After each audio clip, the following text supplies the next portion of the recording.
Hello YouTube, this is Just Kid02 here. And I'm gonna do a Disney read along video for you. Well, this will be part 1 of J.R. Tolkien the Hobbit. Here's the book. Here's the tape. And it's gonna be playing on my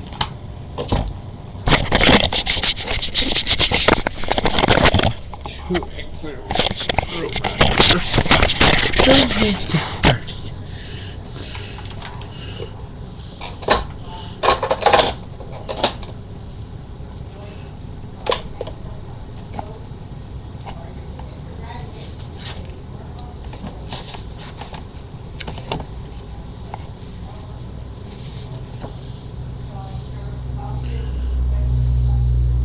This is the story of the Hobbit.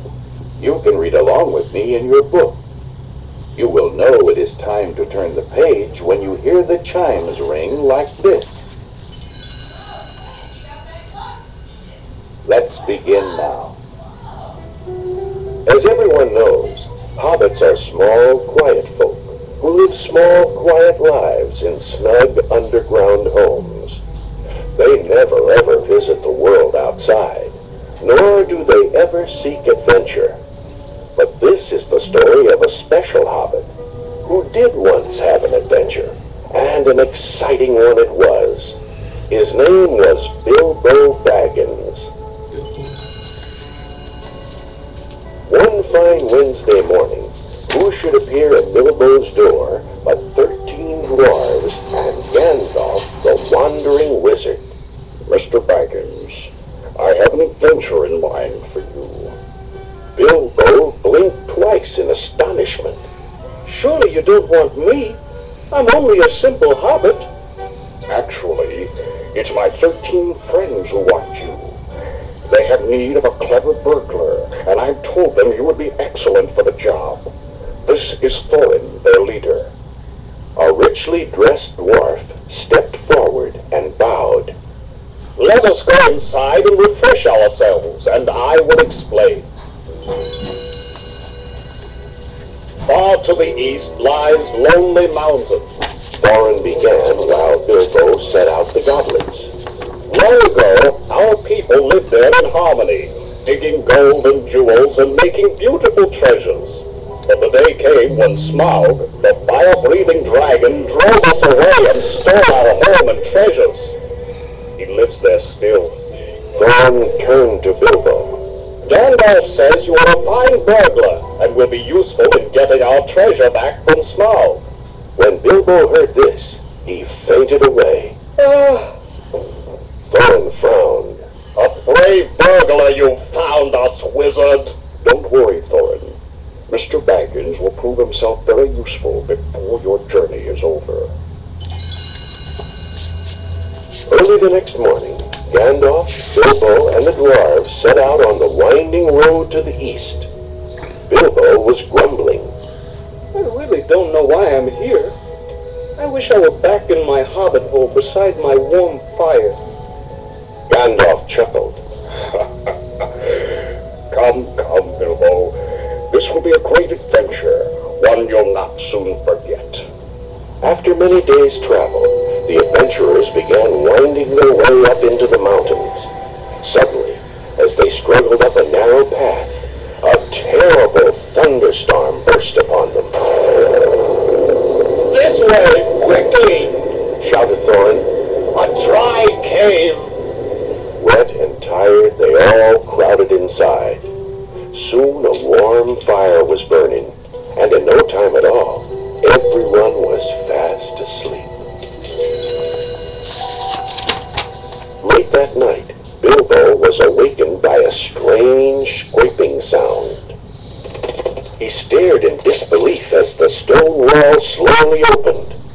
Out of the darkness leaped huge, ugly goblins. In a twinkling, the adventurers were captured. As they stumbled down a dark tunnel, Bilbo looked desperately for Gandalf, but Bilbo and the dwarves found themselves in a large cavern deep in the mountain. Before them, on a throne, sat the great goblin himself. "Who are these miserable persons?" he scowled. Thorin stepped forward. "We are only traveling dwarves looking for dry shelter. We did not mean to trespass." "Liar!" boomed the great goblin, and he lunged at Thorin. Just at that moment, the cavern went dark. Then, dazzling white sparks exploded. The goblins fell back, blinded. "It's Gandalf!" cried Bilbo. "His magic has saved us!" Gandalf called to his friend. "Follow me, quickly! We must get out of the mountain!" They all rushed through the dark, twisting tunnels, running faster and faster. And no matter how fast Bilbo ran, the others ran faster. His short hobbit legs couldn't keep up. Soon, he was lost. For hours, Bilbo wandered through the endless dark tunnels, until at last he came to an underground lake. On the shore, something glittered. A gold ring! This will make a nice souvenir to show back home. If I ever do get back home. Bilbo put the ring in his pocket. But this was no ordinary ring. It was magic. Whoever placed it on his finger would become quite invisible. The ring belonged to a slimy creature named Gollum, who lived on a rock in the middle of the lake. Gollum liked to slip the ring on his finger, sneak up on people, and gobble them up. That's the kind of fellow Gollum was. Gollum had just spied Bilbo. He slipped into the water and swam ashore. "It looks tasty, it does," He hissed as he approached the hobbit. "Stay back! Warned Bilbo, gripping his sword. I am Bilbo Baggins, and I am lost. Can you show me the way out of this mountain?" Gollum squinted his large, lamp-like eyes. "Perhaps we could make a